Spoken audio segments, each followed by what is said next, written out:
मंडल का द्वितीय अध्याय।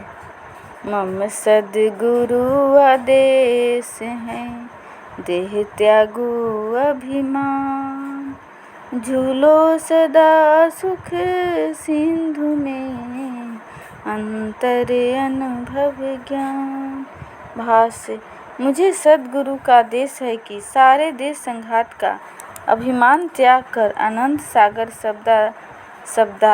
शब्दाधार चेतन डोरी पकड़कर सदैव झूलते रहो, तब अंतर अनुभव तत्व का ज्ञान प्राप्त होगा। जब तक देह अभिमानी योगी से नहीं छूटता है, तब तक वास्तविक सुख शांति की प्राप्ति नहीं होती है। इसलिए देह ममत्व के छूट जाने पर अंतर अनुभव में चेतन सुख सागर का प्रवाह धार प्राप्त होता है और उसी में योगी तल्लीन हो ब्रह्मानंद सोमरस को पान करता है। यही इस दोहे का स्पष्ट अर्थ है, जिसे नित्य अनादि सद्गुरु ने ग्रंथ रचयिता सद्गुरुदेव को उपदेश किया है।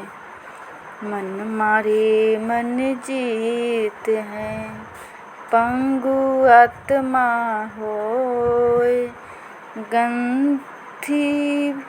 गंति पंथ संसार के, पंगु कवन विधि होय। भाष्य। मन के मारने पर योगी मनस्वी अर्थात मन का स्वामी हो जाता है। मन के न रहने पर आत्मा की ज्ञान धारा बाहर प्रवाहित नहीं होती, इसलिए आत्मा पंगु हो जाता है। संसार के मार्ग पर गमन करने से आत्मा पंगु कैसे हो सकता है? इसलिए योग के साधन द्वारा बहिर्मुख शक्ति को अंतर्मुख कर एक विशिष्ट भूमि पर पहुंचा देने पर मन की ब्रह्म शक्ति रुक जाती है और मन के शांत लय हो जाने पर आत्मा का प्रकृति प्रवाह करने वाला साधन न होने से आत्मा ब्रह्म क्रिया से पंगु होकर अपने चेतन स्वरूप के विकास के लिए आगे बढ़ता है। योगाभ्यासी को जिससे अंतरी भूमि का ज्ञान है, वह आत्मा और मन के संबंध को जानता है और मन से आत्मा अलग होकर कैसे सहज भूमि में स्थित हो सद्गुरु धाम को प्राप्त करता है। इस अनुभव तत्व को प्रत्यक्ष अनुभव करता है। ग्रंथकार ने मन को मारकर अर्थात मन जीत हो जाने पर आत्मा की पंगु संज्ञा दी है। शून्य शिखर पंगु चढ़ भगवान न जाय। मन अरु पवन अभाव में, क्षिप्र ऊर्ध्व चढ़ जाय। भाष्य।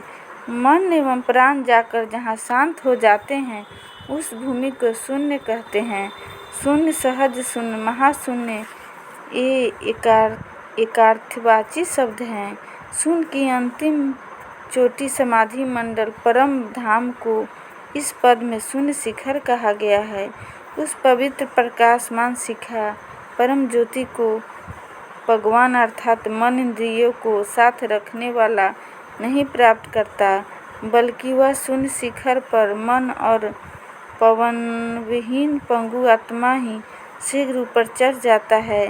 मन एवं पवन द्वारा आत्मा प्राकृतिक संघात में नीचे चला आता है और इसके अभाव में शीघ्र गगन की निराधार चोटी पर चढ़ जाता है। इस पद में विहंगम योग की भूमि का स्पष्ट वर्णन किया गया है, जिसे साधक अभ्यासी समझ सकेंगे। मैं दूसर मम पंथ भिन्न, अन्य पंथ जग अन्न। मैं क्यों भूलो भरम में, शब्दारोहण मन। भाष्य। मैं जड़ अनात्म जगत से भिन्न चेतन स्वरूप शुद्ध आत्मा हूँ। मेरा पंथ प्राकृतिक मार्ग नहीं है, संसार का दूसरा पथ है और मैं दूसरे पथ का पथिक हूँ। मैं इन अज्ञान जन्य मार्ग अज्ञान जन्म मार्ग अतः प्रवाह प्रकृति में क्यों भूलूं। मैं एकमात्र सर्व संबंधों को छोड़कर शुद्ध स्वरूप से चिदाकाश में गमन कर शब्दाधार पर चढ़ जाऊं। शब्दारोहण ही मेरा एकमात्र कर्तव्य है। संत योग मार्ग पथिक का एकमात्र प्राकृतिक पथ शब्द मार्ग है। उसी की प्राप्ति से सर्वानंद की प्राप्ति और विकास होता है। बोलिए सद्गुरुदेव भगवान की जय।